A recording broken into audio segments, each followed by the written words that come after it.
More often than not, movie adaptations of video games are pretty damn terrible. There's a few exceptions, of course, but the vast majority of them are just not very good. Before going to see Warcraft, I remember reading online that a lot was banking on this movie because apparently if the movie did well, it would open up Hollywood to do more video game adaptations, which is kind of funny because I thought we've seen plenty of them throughout the years, but a lot of people were saying this, and I can imagine the kind of pressure that director Duncan Jones was under when it came to making this film, because really when you're doing a video game movie, there's two purposes you have to serve. Number one, you have to satisfy the video game fans, the Warcraft fans in this case, to get them to come to the theater not just once but also multiple times.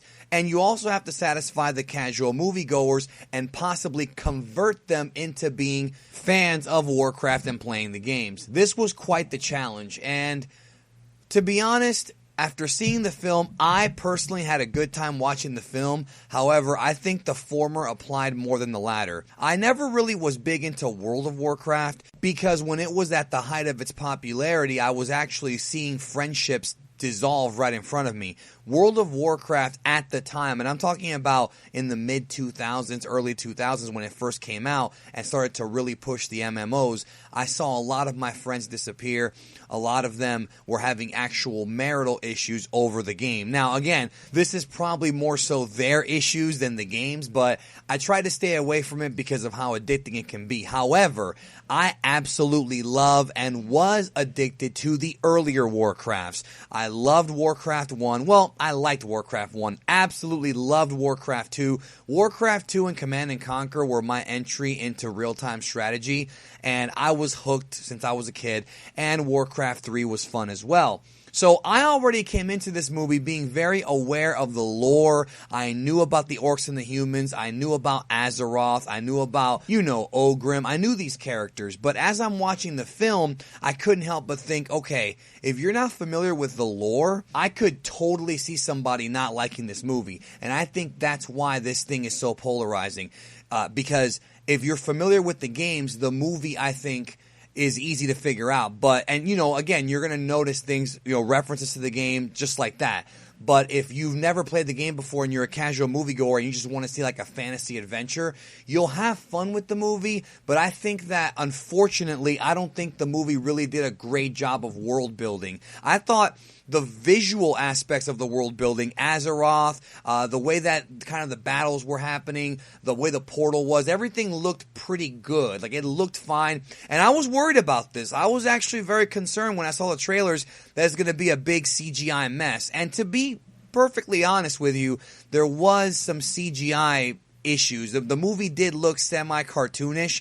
However, I think it looked better than I was expecting. I feel like if this movie was made, about 10 years ago, it wouldn't work. I think that with the technology we have nowadays, it was a lot easier to make and a lot more realistic at least. But it still looked like, CGI characters, motion capture with real-life humans.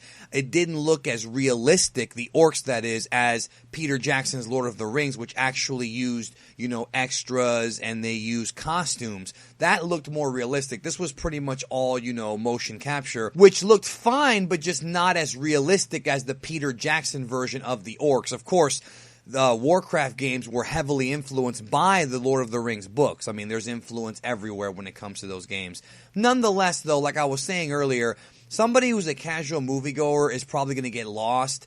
And one of the issues with this, of course, is that it's very hard when you're doing a video game movie for a game like Warcraft.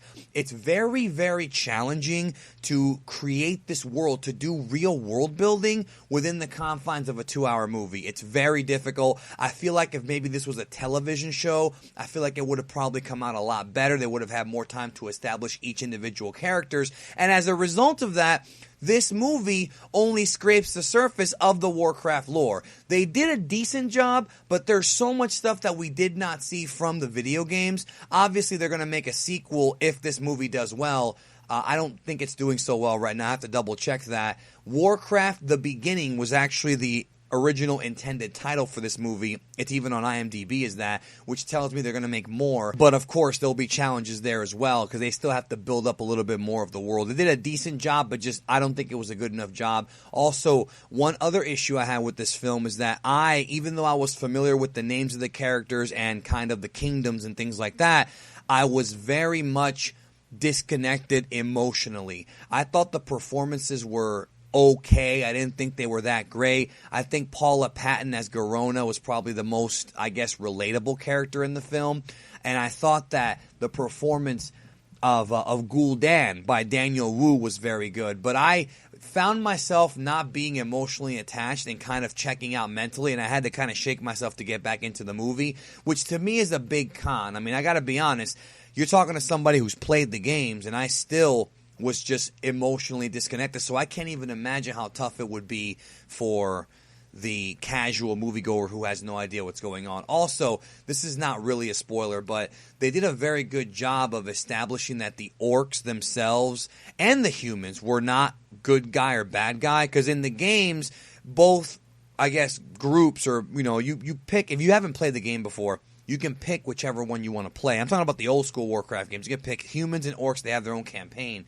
But I was still a little bit concerned, because once you have that Hollywood touch, it tends to kind of lean towards a certain direction. So I was worried that they would make the orcs the villains. But in fact, for a big chunk of this movie, the orcs were actually the good guys. In fact, you actually kind of find yourself sympathizing with the orcs more so than the humans. And I do wonder if that was an intentional direction. I do wonder if Duncan Jones wanted us to sympathize more with them, because they kind of had more development, whereas I felt the humans kind of lacked in that development. And there were a couple times in the film where I was like, okay, I don't care about the humans. No, I want to see the orcs. Let me know about Toby Kebbell's character. Let me know about Paula Patton's character. Let me know what the hell's going on with them. And I thought that the motion capture aspect of the emotions on the faces really worked. However, the action sequences just looked like a big cartoon, which again, that's kind of the world we live in now in movies, with that kind of CGI kind of look. But again, like I said earlier, it's better than I expected. I would have still preferred the Peter Jackson style, but the orcs in Warcraft are much more detailed in the games versus kind of the scrawny, kind of, I guess, monsterish kind of, you know, villainous orcs in Peter Jackson movies. These orcs were actually supposed to be sympathetic, and it worked out. I thought that worked out as well. And one more thing about the humans, too. Even though the performances were pretty decent, I wouldn't say they were great. I think part of the reason for that's because the casting in this movie was weird, because they had a lot of young actors playing supposed older actors. And I bought it sometimes, but other times it kind of took me out of the film. So I would say Warcraft is I would say it's a decent movie. I'm not going to sit here and give it a thumbs up. I'm going to give it more so a thumbs in the middle, slightly going up. Much better than I expected, and certainly on the good tier of video game adaptation movies. But I feel like unless you're a fan of Warcraft, it's going to be hard for you to get into this world as far as the story goes. And I think it might require a few repeat watches. My problem is that I don't know if I'm ever going to watch this movie again. I mean, if the series blows up and there's sequels and they're better, maybe I'll go back and rewatch this in preparation for that. But there's so many other films out there, especially right now in theaters. There's Civil War is still playing in some theaters. Conjuring, X-Men. There's just, Finding Dory is dropping. So there's just so many other movies that I feel take priority over this one. It was kind of bad timing, and I think that if you're a moviegoer and you have to see one movie out of the ones I just named, it's not this one. This one's probably in last place. I mean, The Conjuring, if you're a horror guy, obviously Civil War, but I feel like everybody's already seen that. However, one thing I will say is that this does belong on the upper tier of video game adaptations, and I think that it gives hope that there could be better video game adaptations. Not every video game movie has to be Street Fighter with Jean-Claude Van Damme. Even though I love Van Damme for all the right and wrong reasons, or Mario Brothers, which also had some great actors in there as well. It doesn't all have to be like that. They can make decent adaptations, but for a game like Warcraft that's so huge and massive and has such stuff to introduce, they did an okay job, but not a great job because of the confines of it being a film. If it were a TV show, perhaps that would be a different story. Anyways, let me know your thoughts down below on my review and your thoughts on the Warcraft film. Are you a fan of the video games? How did you feel they adapted it? Let me know. Thanks for checking out the review as always, and hope you all have a good one.